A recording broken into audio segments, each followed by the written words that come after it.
নারায়ণগঞ্জের ফতুল্লায় পদ্মা রেল সংযোগ সেতুর ৮৪ থেকে ৯১ নম্বর পিলারের নিচে অন্তত ১৫ ফুট গভীর করে মাটি কেটে নেয়ার অভিযোগ উঠেছে। স্থানীয়দের বাধা ও সামাজিক যোগাযোগ মাধ্যমে সমালোচনার পর বিষয়টি নজরে আসে প্রশাসনের।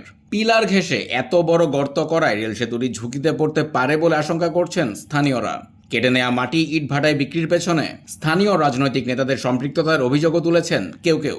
এই যে স্থানীয় লোকজন এরা বাধা দেওয়ার পরে সেনাবাহিনী এসে এদের মাঠ দূর করে মাটি কাটাকাটি এগুলো বন্ধ করে দিয়ে দিয়েছিল। তো এই ৩ ফুট করে কাইটা না বলে এটা সেনাবাহিনী বলছে, এই 3 ফুট করে কাইটা নেওয়া যে এইখানটা গাড়ি মুড়ি কোনো কিছু যাইতে না পারে, ওই পিলার পর্যন্ত, ওই যে পিলার পর্যন্ত। আর এটা এলাকার মানুষ পরে বললাম যে এলাকার মানুষ অনেক এটা নিয়ে অনেক কিছু যারা ই করছে এটা করার জন্য এই যে 2 ফুট করে 3 ফুট করে কাইটা নিবে পুরোটা, এটার জন্য বলে সেফটি আরও এটা ভালো থাকবে, ব্রিজ আরও ভালো থাকবে, এটা মানে শুনছি। জেলা প্রশাসন জানিয়েছে, স্থানীয় প্রশাসনকে না জানিয়েই গত 1 মাস ধরে এই মাটি কাটার কাজ চলছিল। বিষয়টি জানার পর সদরের ইউএনওর নির্দেশে ঘটনাস্থলে গিয়ে কাজ সাময়িকভাবে বন্ধ করে দেওয়া হয়। যে এসিডেন্ট আছে, এসিডেন্ট তাৎক্ষণিকভাবে এখানে এসে মাটি কাটাটা বন্ধ করে দেয় এবং এখানে যারা মাটি কাটছিল তাদেরকে তাদের আমরা কাগজপত্র দেখাতে বলি। তো পরবর্তীতে তারা তাদের কাগজপত্র শো করে, কিন্তু আমরা সেই কাগজপত্র দেখে স্থানীয় প্রশাসন আমরা সন্তুষ্ট হই নাই। তো তৎপ্রেক্ষিতে আমরা যেটা করেছিলাম, আমরা তাদেরকে বলেছিলাম যে তাদের যে পারমিশন তারা যেটা দেখাচ্ছে রেলওয়ে কর্তৃপক্ষ থেকে একটা প্রকল্পের আওতায়, আমরা বলেছিলাম যে এই ফার্দার রেলওয়ে মন্ত্রণালয়ের সাথে এটা নিয়ে কথা বলার জন্য। আর তখন পর্যন্ত যদি কোনো প্রকার পারমিশন না থাকে তাহলে এখানে মাটি কাটাটা টোটালি বন্ধ থাকবে। একই সাথে যে ব্যাপারটা এখানে ঘটেছে, এই ব্যাপারটা আমরা রেলওয়ে কর্তৃপক্ষকে অলরেডি অবগত করেছি, মন্ত্রণালয়কে অবগত করা হয়েছে। আমরা আশা করি খুব শীঘ্রই মন্ত্রণালয় থেকে এই ব্যাপারে সিদ্ধান্ত আসবে।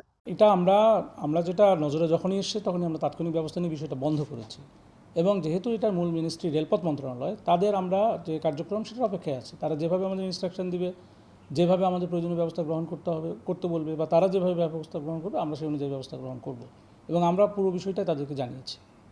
কালের আগের দিন অর্থাৎ পরশু এটা সম্পর্কে ফেসবুকে দেখলাম, প্লাস আমাদের কিছু সাংবাদিক ভাইরাও আমাদেরকে অবহিত করেছেন যে আলীগঞ্জের ওই অংশটুকুতে পদ্মা লিঙ্কের যে ভায়াডাক্টগুলো আছে তার নিচের যে অংশগুলো মাটি কাটা হচ্ছে, এই ধরনের একটা ভিডিও আমরা পেলাম।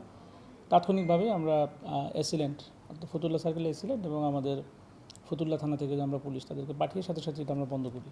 এবং বন্ধ করার পরে তাদের প্রয়োজনীয় ডকুমেন্টস সহ ডিসি অফিসে তাদেরকে তলব করা হয় এবং তারা এসেছিলেন।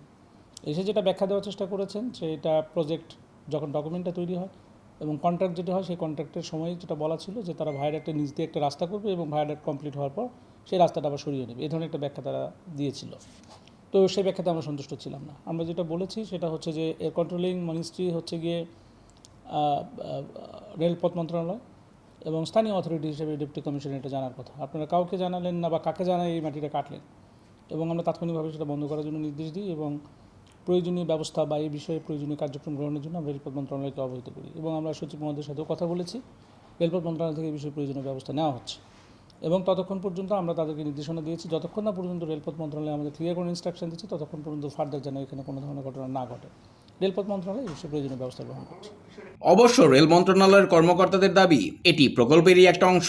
আগে এই জায়গাটি নিচু জমি ও জলাশয় ছিল। কাজের সুবিধার্থে চায়নার ঠিকাদারি প্রতিষ্ঠান নিজ দায়িত্বে সেখানে মাটি ভরাট করেছিল। এখন চুক্তি অনুযায়ী সাইটটিকে আগের অবস্থায় ফিরিয়ে দিতেই এই মাটি কাটা হচ্ছে। বাংলাদেশ সেনাবাহিনী পরামর্শক প্রতিষ্ঠান হিসেবে পুরো কাজের তদারকি করছে। তবে ঠিকাদারি প্রতিষ্ঠান কিছু কাগজপত্র দেখালেও স্থানীয় প্রশাসন তাতে পুরোপুরি সন্তুষ্ট হতে পারেনি। পুরো বিষয়টি ইতিমধ্যে রেল মন্ত্রণালয়কে জানানো হয়েছে। আপাতত প্রকল্পের কাগজপত্র পুরোপুরি যাচাই বাছাই না করা পর্যন্ত মাটি কাটার এই কাজ বন্ধ রাখার নির্দেশ দিয়েছে জেলা প্রশাসন।